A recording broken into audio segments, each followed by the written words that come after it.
So you're a gardener and you grow your own food. It's important that you grow nutritious food. I mean, if you don't, well, what's the point of growing your own food? If you could go to the store and buy more nutritious food than you can grow in your garden, why bother growing your own? But that leads to a whole series of questions that gardeners really don't understand too well. Is homegrown food more nutritious? What about organic versus non-organic? What's the difference there? And should you be growing heirlooms because they're more nutritious? And what about some of these new things, the GMO foods? Should you grow those? Do those reduce the amount of nutrition? And once you've grown this nutritious food, what do you do with it? How should you cook it and store it so that the nutrition level stays nice and high? Those are the topics of this program. Now, a lot of the information I'm going to go over comes from my new book, Food Science for Gardeners. One of the reasons I wrote this book is that there are really no good books out there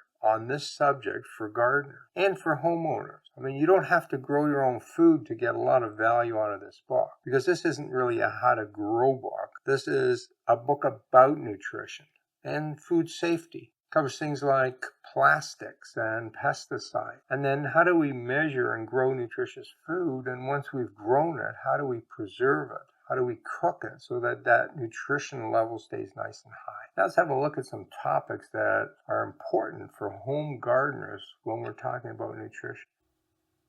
How do you grow highly nutritious food? Let's ask a fairly basic question. Is it better to grow low nutrient food or high nutrient food? Well, the answer seems very obvious. If you're growing carrots, you want those carrots to be as nutritious as possible. Why would you grow carrots that aren't really high in nutrition? Well, there are a couple important things to understand here. The first one is that the difference between a low nutritious carrot and a high nutritious carrot is not that great. If you have a carrot in your hand, it already is nutritious. It contains a lot of the nutrients that our bodies need. It contains vitamins and proteins, amino acids. It contains many of the phytonutrients. The difference between a low nutrient carrot and a high nutrient carrot is fairly minor. Those compounds will just exist in slightly higher amounts in a high nutritious food. Well, let's ask a slightly different question. If you have a choice, would you rather grow 1 or 2 high nutritious carrots or a dozen low nutritious carrots? In many cases, backyard gardeners are better off growing more food and not worrying quite so much about getting the nutrition perfect. If you harvest twice as many carrots, you'll have a lot more nutrition than if you harvest half as many carrots. So as a backyard gardener, one of the things you should do is focus on growing lots of good food, good quality, things you like to eat, and then the nutrition kind of happens on its own. Well, what makes a nutritious food? Well, there are 3 key factors: climate, soil, and cultivar selection. Now, for climate, there's not much you can do about that. You kind of live where you live, and you're going to grow in your backyard, so you're kind of stuck with that. Now, you can grow them at the right time of year, but you're really limited on what you can do with climate. You have a bit more control over soil, but if you're growing in the ground, you're still stuck with the soil that came with the house. Now, you can improve that soil.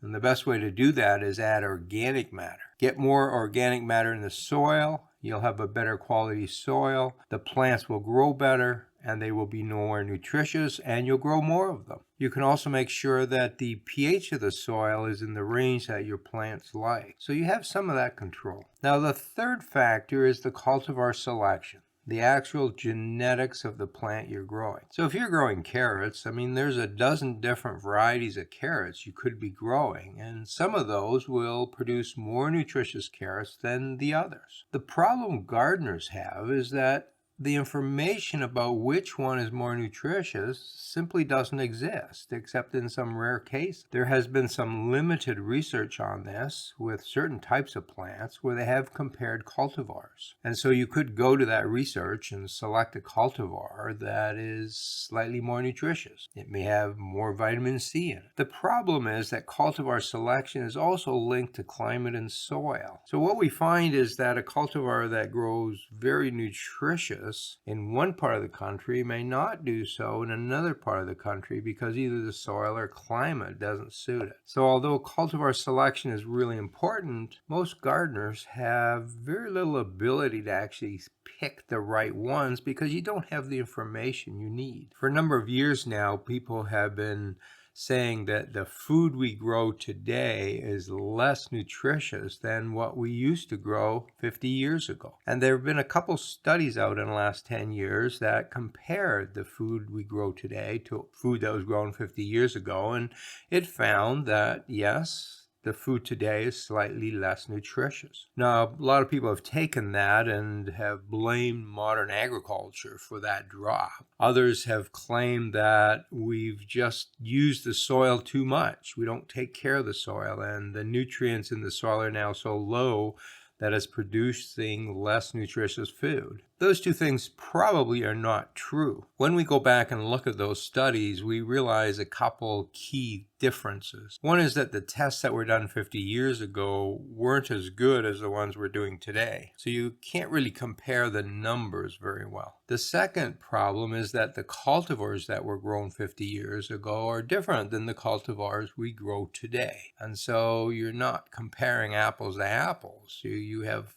one type of cultivar compared to another one, and we know that there's differences in nutrition between cultivars. But when scientists take all this information into account, they've come to the conclusion that, yes, today's food is probably less nutritious by a factor of about 10%. However, you have to compare that to the availability of food. 50 years ago, you ate things that were in season. And when they weren't in season, you didn't really have access to them because they were too expensive to import from anywhere. Today, I can go in and buy a carrot and a banana every day of the year. If we don't grow them locally and they're not available locally, they're brought in from somewhere. So today I have a much better access to food.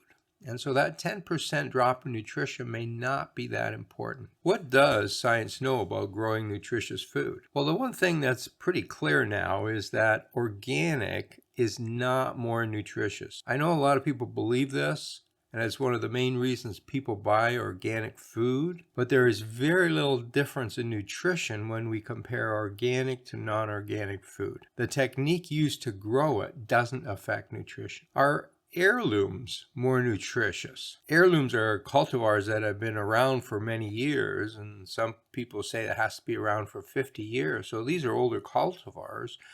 They should be more nutritious. Well, this has been studied as well. And as a group, heirlooms are not more nutritious than non-heirloom. Now, there are certain heirlooms that are more nutritious, but there are also certain non-heirlooms that are more nutritious. The cultivar selection is more important than its status as an heirloom. We do know that if we increase the fertilizer, and here I'm talking about both synthetic and organic fertilizer, we're increasing the minerals, the nutrients that are in the soil, they do produce plants that are more nutritious. When plants are growing well, they absorb more water, they absorb more nutrients from the soil, so the mineral levels go up. Once they have all these minerals inside of them, they're able to make other compounds. And so in general, plants that are grown well are more nutritious. You have to keep in mind that much of this science is still pretty preliminary. There's a lot of things about nutrient density that we simply don't know. Let me ask a slightly different question. What about GMOs? Are those more nutritious? I know a lot of people are against GMOs, but in most cases, the reason for that is not based on facts. Once you understand what a GMO is, you quickly realize that they're actually better for you than non-GMO. We've been testing GMO plants for 50 years, and there isn't a single study that shows there's a health issue by eating them. Now, if you don't like them because you don't like Monsanto or you don't like Roundup, then you're missing the point. Those are not good reasons to be against GMOs. Most GMOs have nothing to do with Roundup, and most GMOs are not produced by Monsanto or Bayer, who now owns Monsanto. Let me give you one example. There's a new tomato on the market in the U.S. called Purple. That's the cultivar name. It's tomato purple. And it is a very purple tomato. Now, you're probably sitting there thinking, well, I've grown purple tomatoes before. They weren't anything that special. Well, you haven't grown this one unless you've grown it in the last year. The way you can tell a real purple tomato is that both the outside and the inside of the tomato is purple. The color comes from high levels of anthocyanin. This is the same compound that you find in raspberries and blueberries. And we're encouraged to eat those fruits because of that purple coloration. We're fairly sure that that is good for us and that it may help prevent cancer. So we're encouraged to eat more of this. So now we have a GMO purple tomato that is more nutritious than a red tomato. There's also golden rice, which is more nutritious than white rice. And in the next few years, you're going to see a lot of new vegetables available to gardeners that are GMOs and that are more nutritious, because we can take these vegetables and add in the genes we need to produce the compounds that we want in our nutritious diet. If you're listening to this broadcast, you're probably growing your own vegetables. You have a little garden out the back, and you probably feel that your homegrown food is more nutritious. But is that really true? And the answer is probably not. Remember that the nutrition level in our food is controlled by three main things: climate, soil, and the cultivar you select. Take tomatoes, for example. In my Zone 5 garden, we have a pretty cool summer except for a couple months. Tomatoes are a warm growing fruit, and so they grow much better in a warmer climate. They have a longer season to develop properly. The tomatoes in a warm climate are probably more nutritious than the ones I can grow here because I can't give them the right climate. I may also not have the right soil here. In general, homegrown food is not more nutritious than the food you can buy in a grocery store. I hate to tell you that, but that's just the facts. There is one big advantage to your homegrown food, and that is that you can pick it at the peak of freshness. And that does two things for you. First of all, it tastes better. The second thing is that fresh food picked at the right time tends to be more nutritious because it's picked fresh. So that tomato out of your backyard may actually be more nutritious than the one grown in California and shipped in because yours is fresher. As they sit around and as they get shipped around the country, some of the nutritious compounds start dropping. What about special fertilizers? There's a lot of marketing hype trying to convince you to buy special products to grow your food. And many times I see claims about them growing more nutritious food. These are things like vermicompost. This is worm cap or kelp or fish emulsion. In general, these fertilizers will not increase the nutrition of your food. Synthetic fertilizers will work just as well. What about adding mycorrhizal fungi? Well, there's no real evidence that that will change nutrition either. The same is true for special gardening techniques. Lots of people grow their vegetables a lot of different ways, claiming that their way is best. But there's no clear scientific evidence that any of the special gardening techniques produce more nutritious food. Now, it may grow food faster and may grow more food, and those are good reasons for using those techniques, but nutrition probably isn't one of them. Now let's have a look at the next step in this process. We've grown the food. What about harvesting it and storing it and cooking it? How do we keep it nutritious through this process? Well, let's first talk about picking at the right time, picking that ripe fruit. So let's take a step back for a minute. I use the word fruit,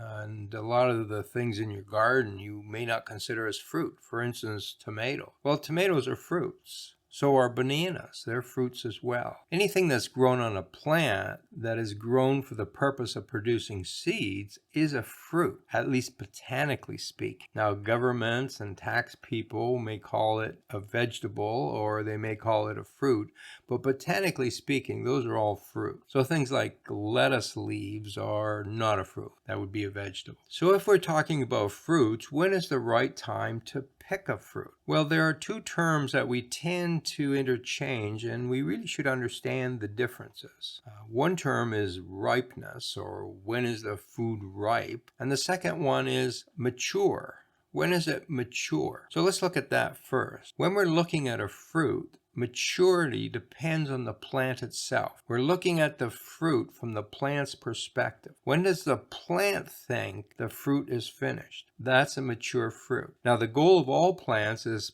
to produce fruit that has seeds inside. The plant wants to reproduce itself. That's the whole purpose of making these fruits. It's not to feed us. So once a fruit is fully mature, the seeds are ripe enough to germinate on their own. That's how maturity is defined. Now, ripeness is a term that humans use. We call certain fruits ripe when they taste good to us. And a ripe fruit to one person may not be a ripe fruit for someone else. So let's take bananas, for example. Some people like their bananas very green. Other people like them very yellow with brown spotting. They like the banana once it gets very soft and sweet. Now, personally, I like them kind of halfway between that. I generally buy them green, let them sit around for a day or two, and eat them before they go too mushy. But that's a preference thing. From a nutrition point of view, the fruit is more nutritious at an earlier stage of maturity or ripeness. As that banana sits around, it's starting to decay. And at the same time, chemicals inside the banana are also starting to decay, so the nutritional level is going down for most of those compounds.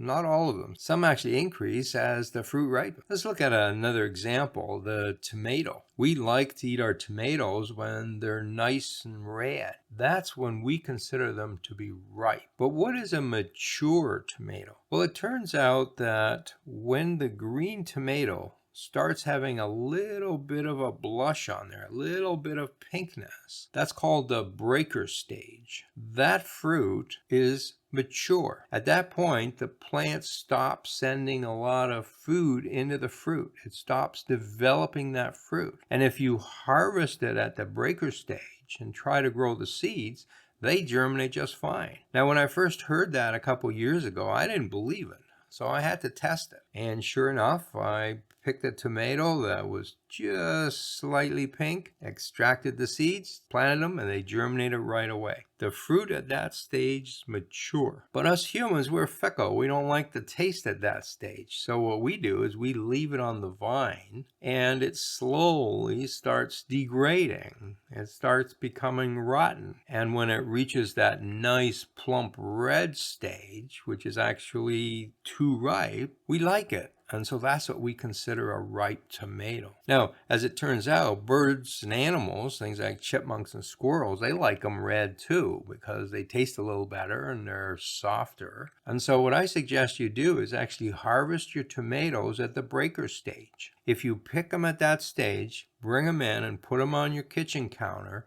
they will fully ripen just sitting there. And the great thing is that you're cheating the chipmunks and birds because they're outside waiting until the tomatoes turn red and you'll bring them in the house before that happens. What about storage? Should you store these things warm or cool? Well, in general, from a nutrition point of view, everything should be stored cool. So the best place for all these fruits and vegetables is in your fridge. That's from a nutrition point of view. But we like to eat things from a flavor perspective as well. And from a flavor perspective, sometimes it's better not to put them in the fridge. So here's a couple examples for you.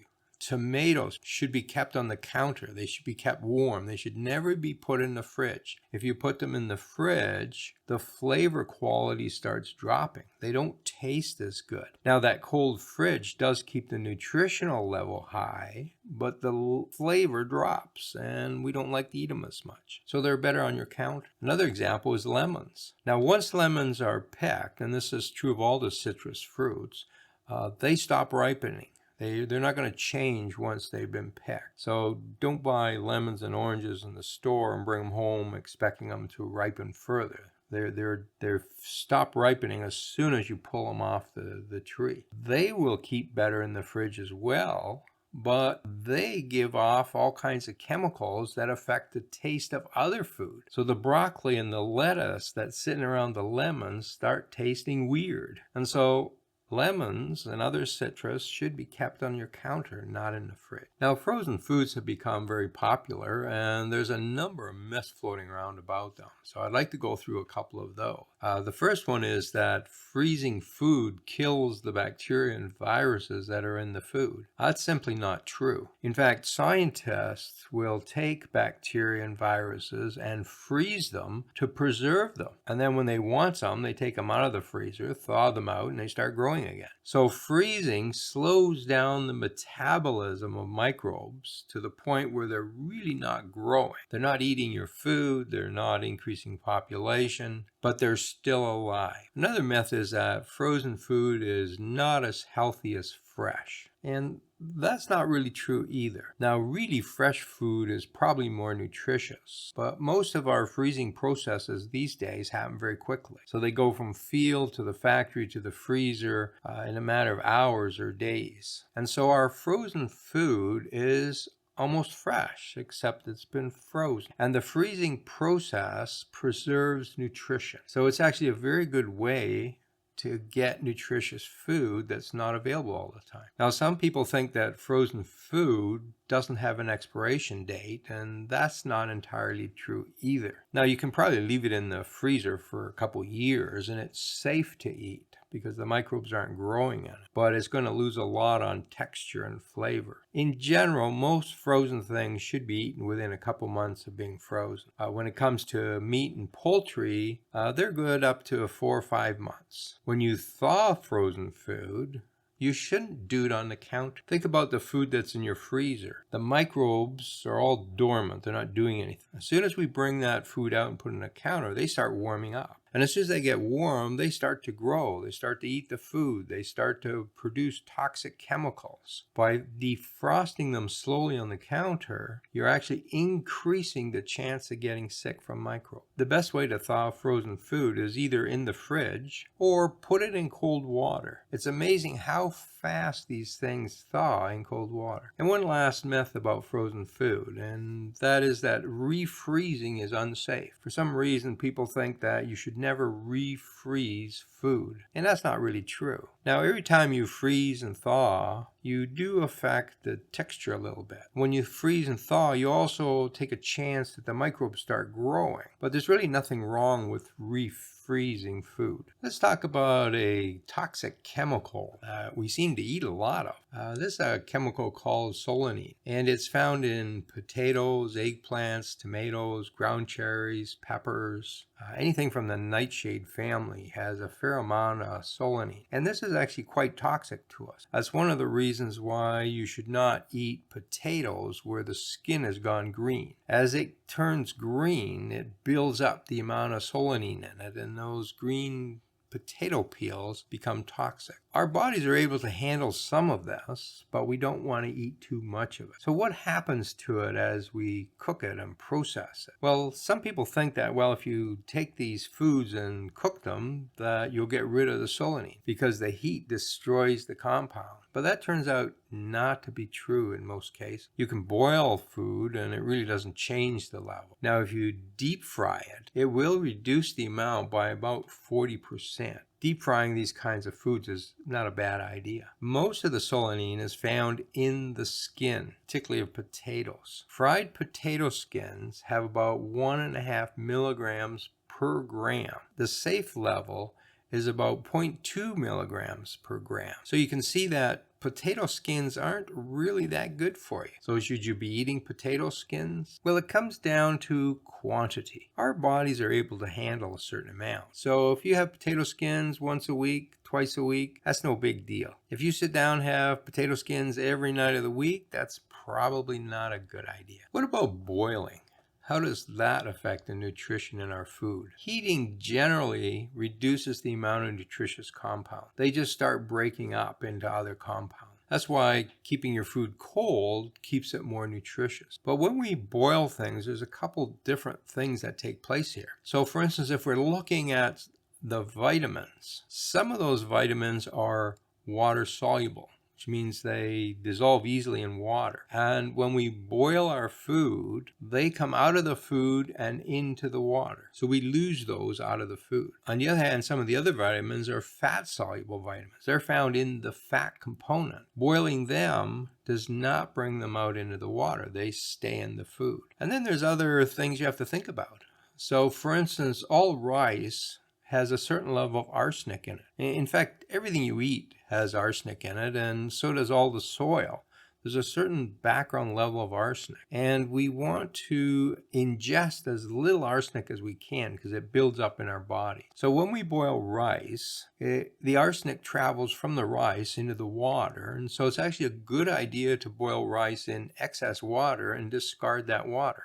That gets rid of some of the arsenic. Now, the levels of arsenic in rice in North America is fairly low, and we don't have to be too concerned. But if you're bringing in specialty rices from outside of North America, you never know how much arsenic they have. Vitamin C is one of the nutrients that, we're quite concerned about, even though we get too much in our body, so it really isn't an issue for most people in developed countries. But when we're boiling food, vitamin C degrades very quickly as soon as the food is heated. Now, one last thing about boiling, a lot of people boil their vegetables or their pasta, and then they end up with this excess water, and they don't want to throw it away, so they use it for fertilizing their plants. The water is green or a little red tinge or something, and people think that there's got to be a whole pile of nutrients in this water. I might as well use it to fertilize my plant. Well, the reality is that the amount of nutrients in this water is extremely low, and it's pretty much useless for fertilizing plants. Now, it doesn't hurt the plants because you have to water them anyway, but don't use this water because you think it has a lot of nutrients in it for plants. What about grilling and barbecuing?